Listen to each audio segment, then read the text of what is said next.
WA on high alert, ravaged by extreme heat and warnings of dangerous fires and a cyclone to come.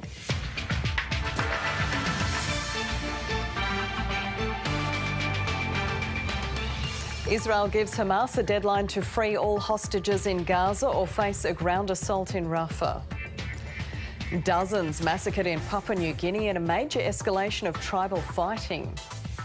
And a summer of reflection prompts John Quigley to announce his retirement from state politics.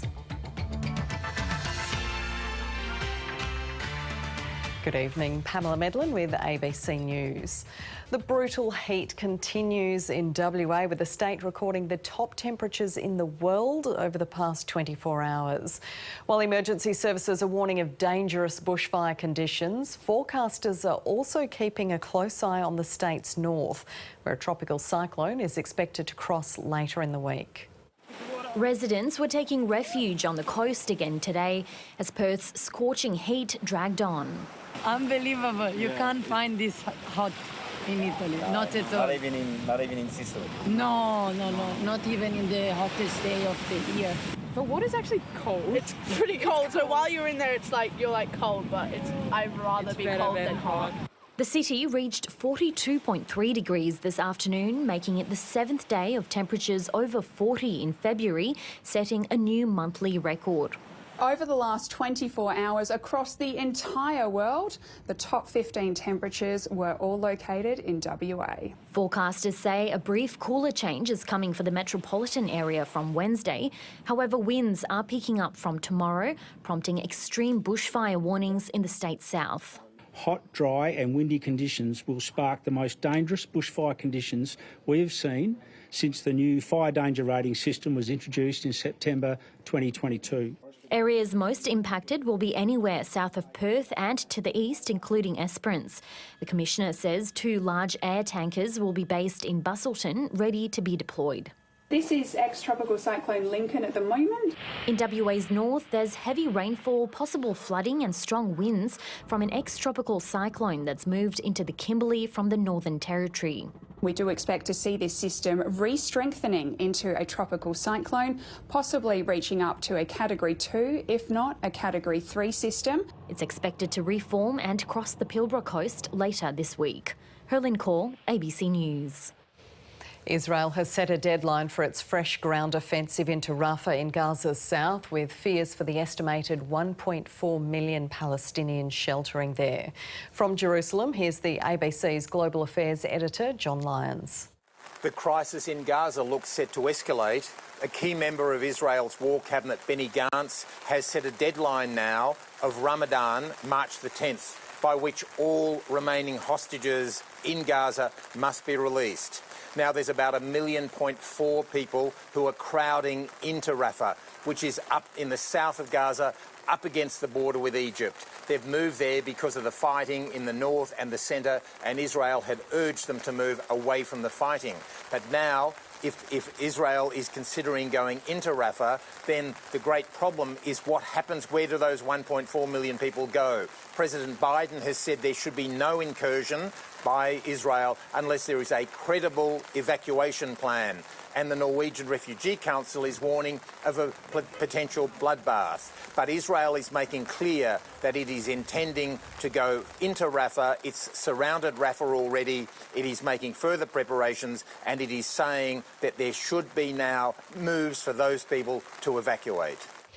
Nearly 50 people have been killed in a tribal fighting massacre in Papua New Guinea, renewing calls for Australian intervention in the country's security. It's believed to be the largest massacre of its kind in recent history. A warning, this report from PNG correspondent Tim Swanston contains confronting images and details. Tribal violence in PNG escalates to devastating and despairing new heights. Hundreds look on as police and defence recover bodies strewn across the highway and the hillside. Nearly 50 people, tribesmen and mercenaries, were killed, believed to be ambushed on their way to carry out an attack. The enemies had gotten wind of their movement and were waiting for them. When they came, they got them into a trap. This attack, believed to be the largest massacre in the Highlands in recent history, has sent shockwaves through the country. I'm deeply moved by this. I'm very, very concerned. I'm very, very angry. Larger numbers of both police and defence have been stationed in Enga since tribal fighting last year killed dozens. It's a traditional practice, sometimes fought over political lines, but it's been made all the more deadly in recent years through greater access to firearms. This type of carnage is only made possible through the use of many, many small arms. PNG's Police Commissioner has described the attack as domestic terrorism. Engan Governor Sir Peter Ipatas has renewed his calls for Australian intervention, including boots on the ground. Although unconstitutional, he and many others say it's in the national interest. We remain available to provide whatever support we can in a practical way, of course, to help our friends in PNG. The Police Commissioner and officers are flying up to the conflict zone shortly as community leaders call for calm. Tim Swanston, ABC News, Port Moresby. Western Australia's Attorney-General and oldest-serving MP, John Quigley, has announced his intention to retire from politics at the next election. He's been a towering figure in state politics for more than 2 decades, championing a range of reforms, including voluntary assisted dying. But he's now limbering up for his final lap. The face of a winner, John Quigley.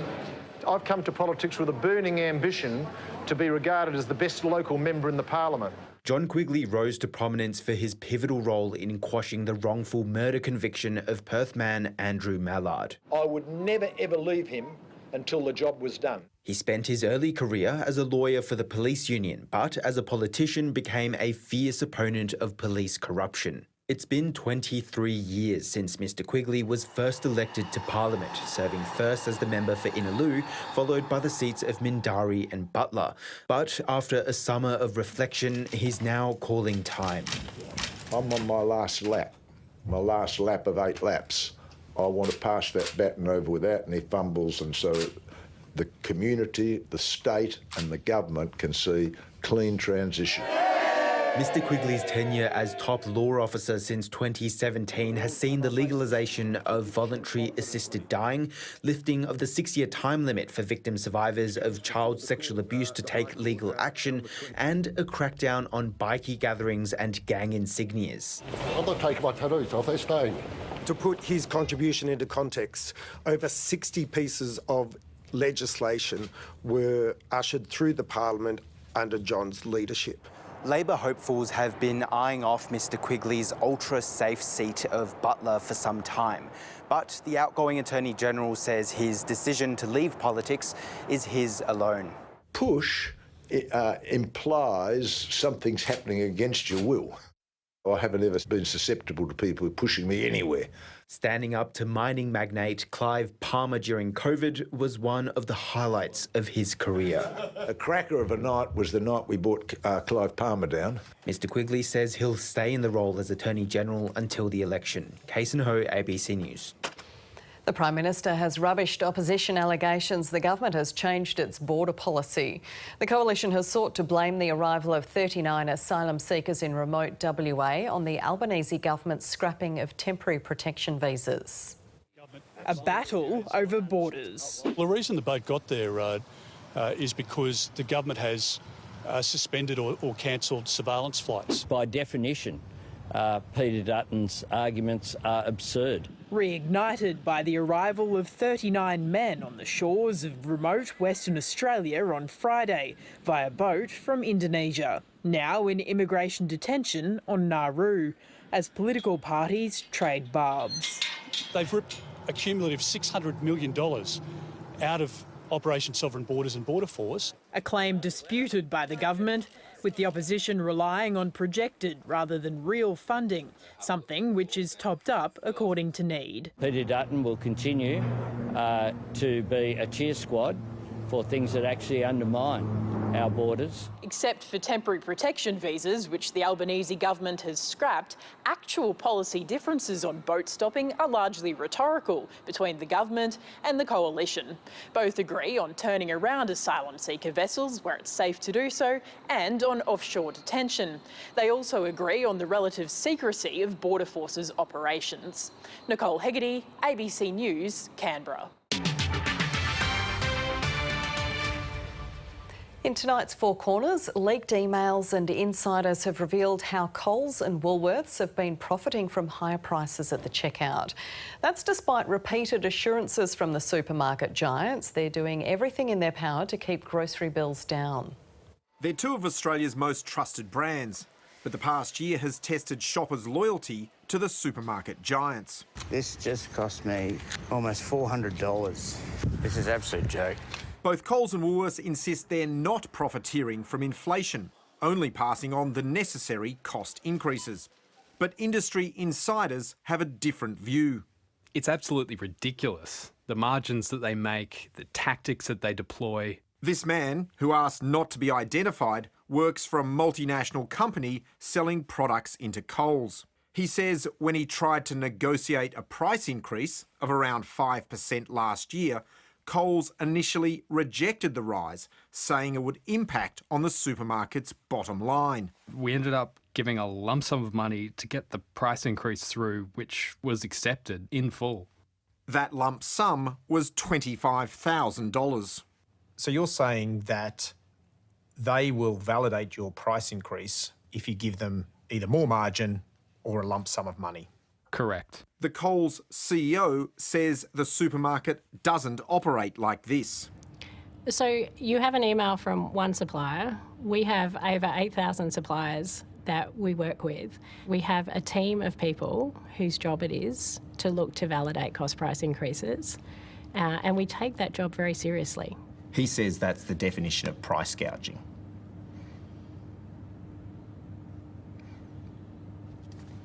Is that the case? We don't engage in practices like that.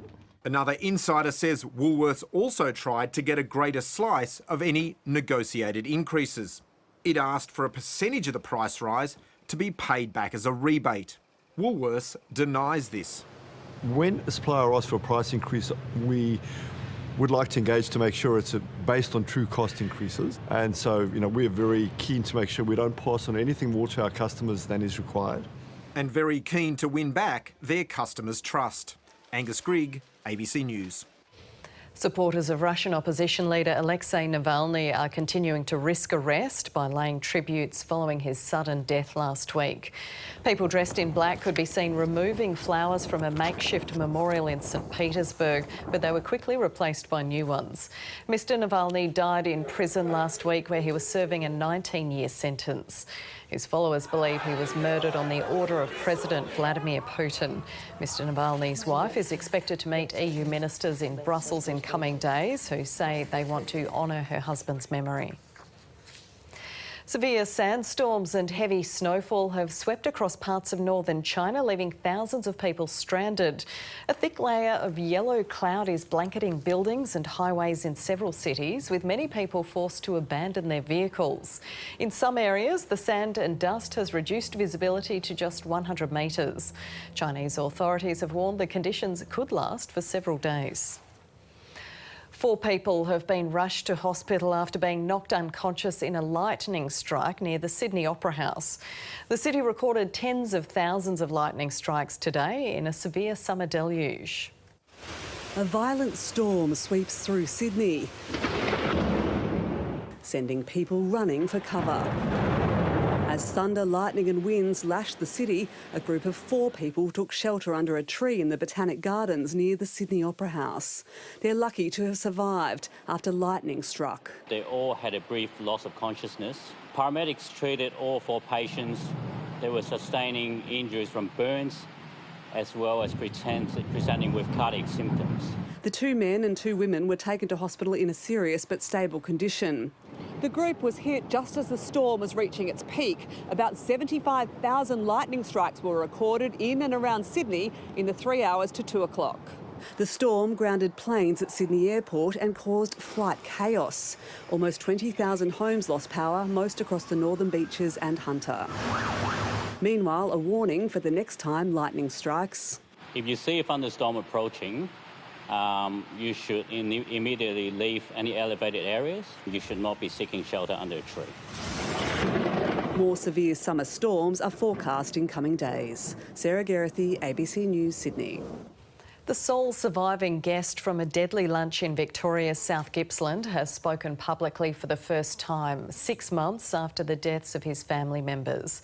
Pastor Ian Wilkinson spent several weeks recovering in hospital after the lunch at the Leongatha home of Erin Patterson in July last year. His wife Heather, her sister Gail Patterson and Gail's husband Don Patterson all died around a week after the lunch. Ms Patterson has been charged with 3 counts of murder and 5 counts of attempted murder. Addressing the Corumburra Baptist Church congregation on the 11th of February, Pastor Wilkinson said it had been a difficult time. Let me encourage you to keep on going. The way is sometimes hard. But God is good. He is with us. He promised never to leave or forsake us. And I can say that is true. To finance now, and Westpac shares went up today, even though the bank's profit fell, while the market as a whole was flat. Here's Alan Kohler. Westpac's half-yearly profit fell 6% to $1.6 billion. But investors were obviously expecting worse, so the share price went up. They drank in A2 Milk's 15% lift in profit, didn't want to hear about Cochlear's 35% profit increase, and weren't really loving BlueScope's plan to take Colourborn Roofing to the United States. All up, the market finished 0.1% higher, after falls in New York, Tokyo and Hong Kong. Now, there's a lot of nervousness at the moment that the US tech sector, embodied in the Nasdaq index, is in a bubble and might be about to crash. And as Crocodile Dundee might say of the Nasdaq in 1999-2000, that's not a bubble, this is a bubble. Or is it? The difference is that the big tech firms, known collectively now as the Magnificent Seven, that is Facebook, Google, Amazon, Apple, Microsoft, Nvidia and Tesla, are actually making tons of money, unlike the ones that went nuts in the late 90s. In fact, they're basically responsible for all the profit growth in the world. Is it enough to justify these share prices? Well, not yet. It depends on how profitable artificial intelligence turns out to be. Commodity prices all rose over the weekend, and the Australian dollar stayed where it was, around 65.5 US cents. And that's finance. It was the worst wartime attack on Australian soil, the devastating bombing of Darwin in 1942. More than 8 decades since the deadly raids on the north, hundreds have gathered to pay tribute to those who made the ultimate sacrifice. It wasn't the scream of air raid sirens or the pop of gunfire which marked this year's anniversary of the Darwin bombing. The annual live reenactment replaced with a far softer sound. Ain't nobody gonna steal this heart away. For the first time, the commemoration was held at the Darwin Convention Centre. Unpredictable weather forcing proceedings indoors. But a change of venue didn't stop a crowd of almost 1,800 people gathering to mark the occasion. 250 lives were lost and hundreds more were injured when Japanese bombs decimated the top-end city on February 19, 1942. Among them, the grandfather of Darwin resident Rob Cornelius. The place was bombed, shredded. He was on duty and luckily not in the bomb shelter, which had a direct hit and 11 people were killed. 82 years on, news stories continue to emerge. Patrick Corr is the son of a survivor. His father, Richard Corr, was just 19 when he was forced to shelter below the cliffs where Parliament House now stands. Had to help excavate a body of someone who was killed. As time moves on, Patrick says the role of younger generations has never been more important. It's good to share these stories to understand how did that impact on people, how did that impact on me. Today, also a timely reminder of the cost of war amid escalating violence overseas. New storm clouds darken our horizon today as we face the most uncertain geopolitical landscape since the Second World War. While the way we commemorate may change over the years, the message remains the same. We must never forget what happened 82 years ago and those who paid the ultimate price. Olivana Lathouris, ABC News, Darwin. Hollywood stars have descended on London for the British Academy Film Awards, dominated by Oppenheimer. The historical biopic about the man behind the atomic bomb won 7 of the 13 awards it was nominated for. Barbie, the biggest blockbuster of the year, and all Australian nominees went home empty-handed. I don't know if we can be trusted. And the BAFTA goes to Oppenheimer. A 3-hour epic about the creation of the atom bomb was the night's big winner. Christopher Nolan. Cillian Murphy. Oppenheimer won 7 BAFTAs, including Best Picture, Director and Leading Actor for Cillian Murphy. Let's make sure we're not the ones to make that possible. The film, which earned more than $1 billion at the box office, dominated the Golden Globes and Critics' Choice Awards and has now cemented its status as the front-runner for Oscars glory. Hi, Ken. Hi, Barbie. Last year's top-grossing film, Barbie, and Australian actress Margot Robbie were again snubbed.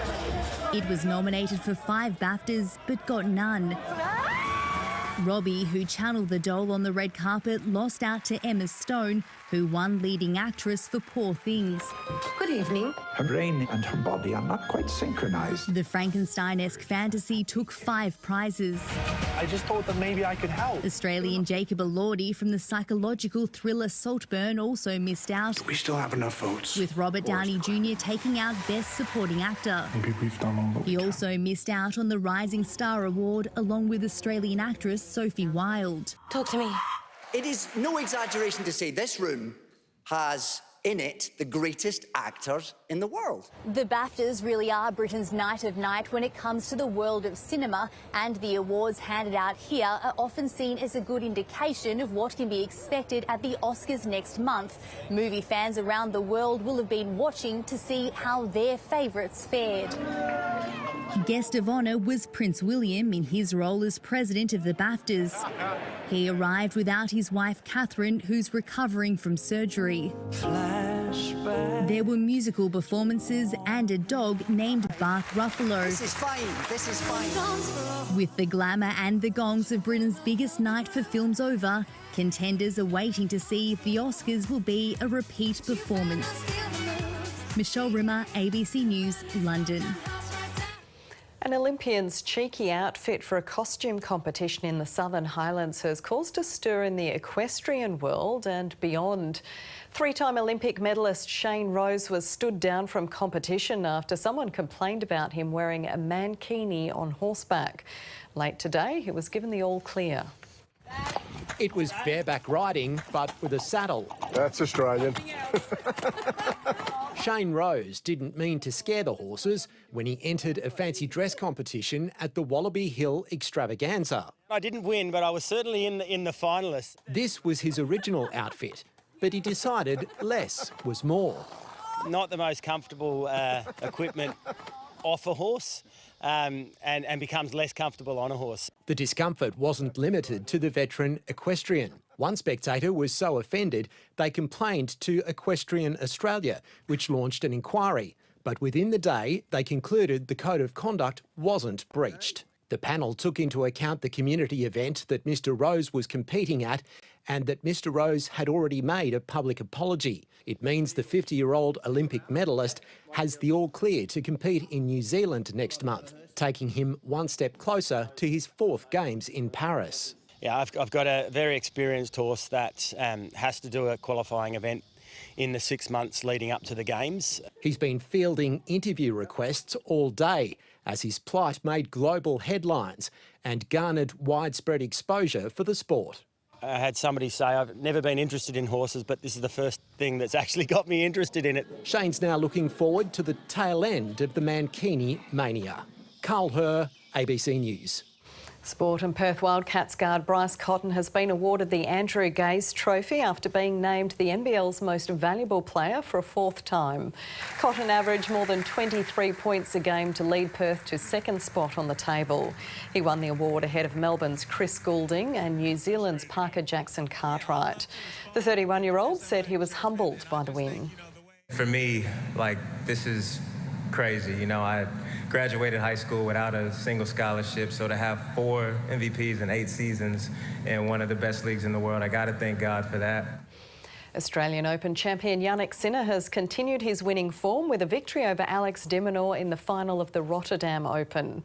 Sinner was victorious 7-5, 6-4 and is yet to lose to the Australian in their 7th meetings. After winning 15 tour matches in a row, the Italian will rise to number 3 in the world. De Minaur will achieve a career high ranking of 9 and was encouraged by his performance. I played right now the best player in the world, right? On form and everything, and I was very close. Chances here, chances there. The Perth Glory's winless run in the Women's A-League has extended to 7 games following a 3-1 home defeat at the hands of Central Coast. A Millie Farrow strike gave Perth the advantage midway through the first half, but a header from Matilda striker Kaya Simon levelled things before half-time. The Mariners scored twice late in the game to secure the points as the Glory slumped to 8th place on the league table. Western Force recruit Will Harris says he's looking forward to playing in front of Perth rugby fans for the first time. The Force kickstart their campaign home against the Hurricanes on Friday. Harris, who switched from the Waratahs last year, says he's always admired the passion of Perth supporters. And he says the pre-season message from coach Simon Cron has been a simple one. Ignore any noise that might be from external, keep it internal, focus on our process. We pride ourselves on playing high pace, high skill and playing right to the end. So, we'll just focus on doing that and the rest will sort itself out. Now to Tabarak, Jrood with the weather, and I think it's officially just too hot, Tabarak. Well, I think you're definitely right, Pamela. I've definitely had enough of this heat, and especially these 40-plus degree days. Perth peaked at 42.3 degrees around 1:30 this afternoon, and we didn't even get that much of a cool reprieve overnight. It was still fairly warm, only dropping to 28 degrees. And it was a warm night for much of the state, actually, with overnight lows ranging in the 20s. The coldest it got was 16 degrees at Salmon Gums and Forest. Meanwhile, the highest maximum today was a sweltering 48 degrees, and that was reached at a few spots, including Mardi, Roebourne Airport and Geraldton.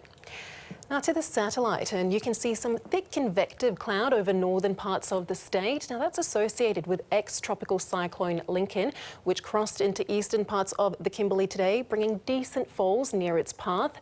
Now that system is set to slowly begin moving west across the Kimberley from tomorrow, making its way into northern parts of the region.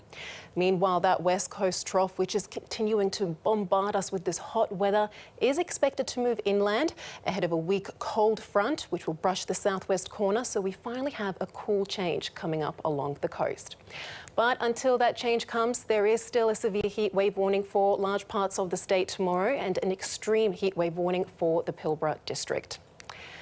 A quick look around the country tomorrow. It's definitely looking more mild than WA, with cloudy conditions for Melbourne, Adelaide and Hobart, showers and a top of 26 for Sydney and Canberra, and a shower or 2 for Brisbane.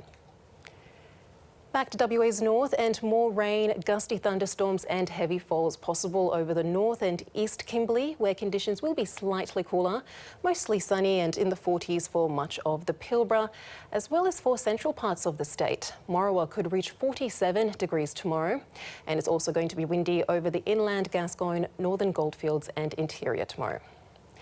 Further south, conditions are looking partly cloudy, but still quite warm, especially along the south coastal districts.